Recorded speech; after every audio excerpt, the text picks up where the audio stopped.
میرے بھائیوں ذرا تصور کرو، غور کرو، کتنے دیندار عورتیں گزری ہے اور کتنے دیندار مرد دنیا میں گزرے ہیں. ذرا غور کیجئے. امام اوزاعی کا نام آپ نے سنا ہوگا.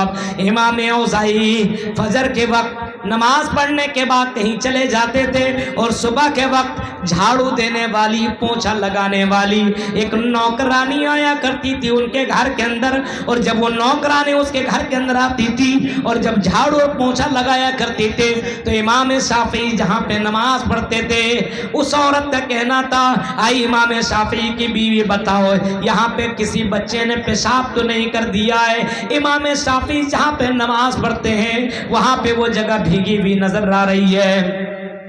امام شافعی کی بیوی جواب دیتی ہے، اور نوکرانی نہیں، ایسا کچھ نہیں ہے، یہاں پہ کسی بچے نے پیشاب نہیں کیا ہے، بلکہ میرا شوہر امام اوزاعی رات میں تہجد کی نماز میں اتنا رویا کرتے ہیں، اتنا گڑ گڑاتے ہیں، اتنا آنسو بہاتے ہیں کہ یہ سجدے کی جگہ بھیگ جایا کرتی ہے، کسی بچے کی پیشاب نہیں ہے. میرے بھائیو ذرا تصور کیجئے، غور کیجئے، اتنا زیادہ اپنے گناہوں کو یاد کر کے رویا کرتے تھے.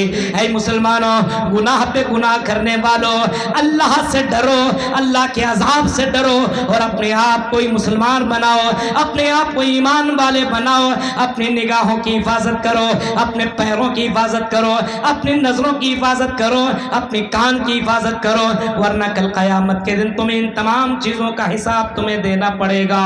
آپ کو جو دن اور رات ملے ہوئے اس کا یہ مطلب نہیں ہے جیسا چاہے ویسا کاٹیں، نہیں، ایک ایک منٹ کا حساب اللہ تعالیٰ آپ سے لے گا. یاد رکھیے، آپ سماج کے اندر گندگی پھیلانے والوں، اگر تھوڑا سا پیسہ آپ کو مل گیا ہے تو جو چاہیے سو کیجئے. آپ اگر برائی چپکے کرتے ہیں تو ہو سکتا اللہ معاف کر دے، ہو سکتا ہے، لیکن اعلانیہ گناہ کرنے والے کو اللہ تعالیٰ معاف نہیں کرے گا، دنیا میں بھی سزا دے گا اور مرنے کے بعد بھی سزا دے گا. جان رہے ہیں آپ، ایک آدمی چپکے کوئی کام کرتا ہے، اس کا معاملہ اللہ اور اس کے درمیان میں رہتا ہے، لیکن کوئی آدمی اگر اعلانیہ کرتا ہے، جیسے کوئی زنا کیا، چپکے سے کیا، اللہ سے توبہ کر لیا، لیکن ایک آدمی اعلانیہ زنا کرتا ہے، لڑکیوں کے ساتھ پکڑا اور لے کر کے گیا اور اس کو اسٹیٹس میں لگایا، دیکھیے میری گرل فرینڈ، دیکھیے میرا بوائے فرینڈ، کسی اپنے بوائے فرینڈ کو گلے لگاتے ہوئے کس کرتے ہوئے نظر آ رہا ہے اور ویڈیو چھوڑتے ہوئے نظر آ رہا ہے. زناکاری کی ویڈیو کو وہ شیئر کر رہا ہے، بے حیائی کی ویڈیو کو وہ شیئر کر رہا ہے. میرے بھائیوں، دو لوگ ایسے جس کے اوپر اللہ تعالیٰ رحم نہیں کرے گا. ان میں سے ایک آدمی وہ ہے جو گناہوں کا اعلان کرنے والا ہو، یعنی کوئی گانا سنتا ہو اور ڈی جے لگا کر کے سنتا ہو، اس کو دوہرا عذاب ملے گا، کیونکہ وہ اعلانیہ گناہ کر رہا ہے.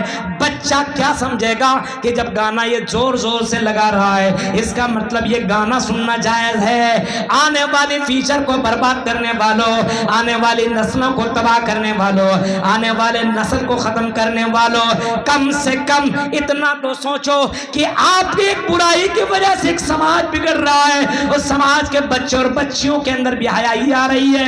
اللہ کے یہاں تمہیں جواب دینا پڑے گا. ان الذین یحبون ان تشیع الفاحشۃ فی الذین آمنوا لہم عذاب علیم فی الدنیا والآخرہ. دنیا اور آخرت میں دونوں جگہ اسے عذاب دیا جائے گا جو دنیا کے اندر بے حیائی کو پھیلاتا ہو، دنیا میں بھی عذاب اور مرنے کے بعد بھی عذاب. یہ قرآن کی آیتیں ہیں. میرے بھائیوں، تصور کیجیے آپ، حالات کتنے برے ہو چکے ہیں. آج کسی کے موبائل پہ فون لگائیے، گانا ہی بجتا ہے. ہاں، ایک سے گانا، وہ بھی بھوجپوری گانا جو سننے کے لائق نہیں ہے. بھوجپوری گانا آپ بجا نہیں سکتے اپنے بیٹی کے سامنے اتنا، اور بجاتا ہے، بتا رہے ہیں. بتائیے، اب بتائیے اگر کوئی بجاتا ہے، تصور کیجئے میرے بھائیوں، اللہ کی قسم گانا سننے والے کا عذاب آپ کو معلوم ہے. اللہ کے نبی نے فرمایا جو گانا سنتا ہو شیشہ پگھلا کر کے اس کے کان میں ڈالا جائے گا. ایک گرم چیز آپ پانی بھی ڈال نہیں سکتے کان میں، وہ بھی شیشہ پگھلا کر کے کان میں ڈالا جائے گا۔ آپ تصور کیجئے میرے بھائیوں، غور کیجئے، اللہ کے نبی جناب محمد رسول اللہ نے ایسے لوگوں کے لیے دردناک عذاب کی وعید سنائی ہے۔ اس وجہ سے میرے بھائیوں یہ کان اللہ نے دی ہے تو قرآن کی آیتیں سن لیا کرو، اور اگر قرآن کی آیتیں سنتے سنتے دل بھر جاتا ہے کچھ اور سننا ہے تو اسلامی شعراء کرام کی نظمیں سن لیا کرو، لیکن گانے سے توبہ کرو مسلمانوں، گانے سے دور رہو، اپنے آپ کو دور رکھو، اپنے بچوں کو دور رکھو، اپنے بیٹوں اور اپنے بیٹیوں کو دور رکھو۔ والذین یقولون ربنا اصرف عنا عذاب جہنم ان عذابها کان غراما، فرمایا اللہ کے نیکوکار بندے وہ ہیں جو رات کی تاریکی میں دن میں اللہ سے دعا مانگتے، اللہ عذاب جہنم کو ہم سے دور کر دے، عذاب علیم کو ہم سے دور کر دے، عذاب النار کو ہم سے دور کر دے۔ اللہ عذاب علیم کو ہم برداشت نہیں کر سکتے ہیں۔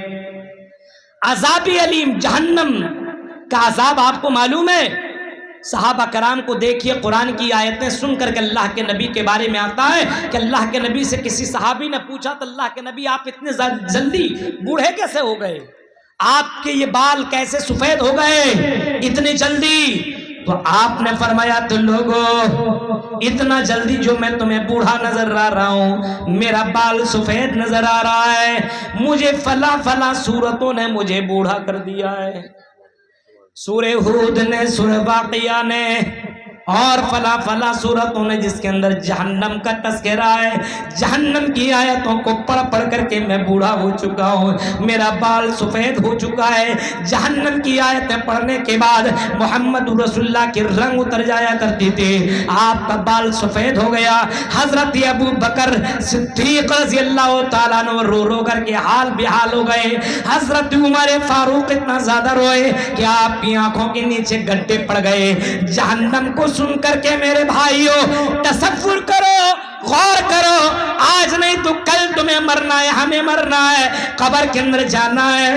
اس قبر کی تیاری تم نے کون سی کر رکھی ہے؟ قبر کے اندر پہنچ جاؤ گے، یہ دنیا والا تمہیں ذرہ برابر کام دینے والا نہیں ہے۔ اس قبر کی تیاری کرو جس قبر میں جانے کے بعد نہ بیوی، نہ بیٹا، نہ بھائی، نہ بہن، نہ شوہر، نہ بیوی، کوئی نہیں آپ کا کام آنے والا ہے۔ اس قبر کے اندر آپ کو آپ کے عمل ہی کام آئیں گے۔ اس وجہ سے میرے بھائیوں زندگی کی کوئی گارنٹی نہیں ہے، کب آپ کی سانسیں آپ کے جسم سے الگ ہو جائے کوئی جانتا ہی نہیں ہے۔ اس وجہ سے ایک ایک منٹ بہت ہی زیادہ پھونک پھونک کر کے اپنے قدم کو رکھو میرے بھائیوں۔ یہ دنیا میں آپ کو اللہ تعالیٰ نے جو وقت دیا یہ بہت ہی زیادہ قیمتی ہے۔ یبیتون لربہم سجدا وقیاما والذین یقولون ربنا اصرف عنا عذاب جہنم ان عذابها کان غراما، جہنم کا عذاب چمٹنے والا ہے۔ دنیا کی آگ کو آپ ایک منٹ برداشت نہیں کر سکتے ہیں۔ آپ اپنے آپ کو سوچئے، امام مالک نے، ایک مالک مجاہد کر کے ایک امام گزرے ہیں، انہوں نے اپنی کتاب کے اندر لکھا ایک واقعہ نقل کیا ہے کہ ایک نوجوان آدمی اپنے ایک دوست سے ملنے کے لیے آیا، فرینڈ سے ملنے کے لیے آیا، اور اس کے گھر پہنچتا ہے۔ دوست نے اس کو جب دیکھا گلے لگایا، اپنے گھر کے اندر بیٹھایا۔ شام کے وقت مچھلی لانے کے لیے بازار چلا گیا، لیکن جیسی بازار پہنچا بارش بہت تیز ہونے لگی، بیچ میں ایک ندی تھی، بارش اتنی زیادہ ہوئی کہ اس کا دوست آ نہ سکا، رات ہو گئی، اور اس کے گھر کے اندر اس کی نئی نویلی دلہن موجود ہے، اس کی بیوی موجود، اب یہ جوان لڑکا اس کے گھر کے اندر موجود۔ لڑکی ذرا دوسرے مجاز کی تھی، اس نے سوچا چلو موقع کا فائدہ اٹھا لو، میرا شوہر نہیں ہے، بارش ہو رہی ہے، میرا شوہر اب آنے والا نہیں ہے، ندی کو کراس نہیں کر سکتا ہے، چلو میں ذرا فائدہ اٹھا لیتی ہوں۔ وہ لڑکی پردہ اٹھا کر کے اندر آئی اور آ کر کے ہاتھ بڑھاتے ہوئے کہتی ہے السلام علیکم۔ لڑکے نے جواب دیا لیکن ہاتھ نہیں ملایا۔ لڑکی پیچھے سے گلے پکڑ لیتی ہے اور کہتی ہے چلو موقع کا فائدہ اٹھا لو، بار بار یہ موقع ملنے والا نہیں. مجھے دیکھو میں چاند سے باتیں کرتی ہوں, اتنی زیادہ خوبصورت لڑکی تم نے کبھی نہ دیکھا ہوگا. ذرا مجھے دیکھو, میری نظروں پہ نظر ڈالو, میرے بال پہ نظر ڈالو, میرے جسم کے اوپر نظر ڈالو. لڑکا کہتا نہیں بہن یہ سب کام مت کرواؤ, اللہ کے یہاں جواب دینا پڑے گا. لڑکی نے آخر کار مجبور کر دیا تو لڑکے نے کہا ٹھیک ہے جاؤ, ماچس لے کر کے آؤ اور ایک چراغ لے کر کے آؤ. چراغ لے کر کے لایا گیا اور لانے کے بعد اس لڑکے کو دیا. اس لڑکے نے چراغ جلایا اور جلانے کے بعد اپنے ہاتھ کو اس چراغ کے اوپر رکھا, آگ کے اوپر رکھا اور اپنے ہاتھ کو ہٹاتا چلا گیا. جیسے زیادہ جلتا تھا ہاتھ کو ہٹا لیتا تھا. لڑکی کہتی ہے بتاؤ تم ایسا کیوں کر رہے ہو؟ جواب میں لڑکا کہتا ہے او بہن میں دنیا کی آگ کو برداشت کرنے کی کوشش کر رہا ہوں اور میں چیک کر رہا ہوں کہ دنیا کی آگ کو برداشت کر سکتا ہوں کہ نہیں. میں نے یقین کر لیا ہے کہ دنیا کی آگ کو برداشت نہیں کیا جا سکتا. تو مرنے کے بعد جہنم کی آگ کو کیسے برداشت کروں گا؟ اس وجہ سے میری بہن یہ غلط کام مجھ سے مت کرواؤ. یہ کہہ کر کے پوری رات اس نے گزار دی لیکن بے حیائی کا کام نہیں. یہ ہے جہنم سے بچنے کے خوف کے واقعات اس طریقے کے موجود ہیں. میرے بھائیوں آج تو موقع ملنا چاہیے. کئی جلسوں کے اندر حالات ایسے ملے باقاعدہ کانٹیکٹ ہو کر کے نوجوان لڑکے اور لڑکیاں آتے ہیں اور غلط کام کرتے ہیں اور غلط جگہوں پہ جا کر کے.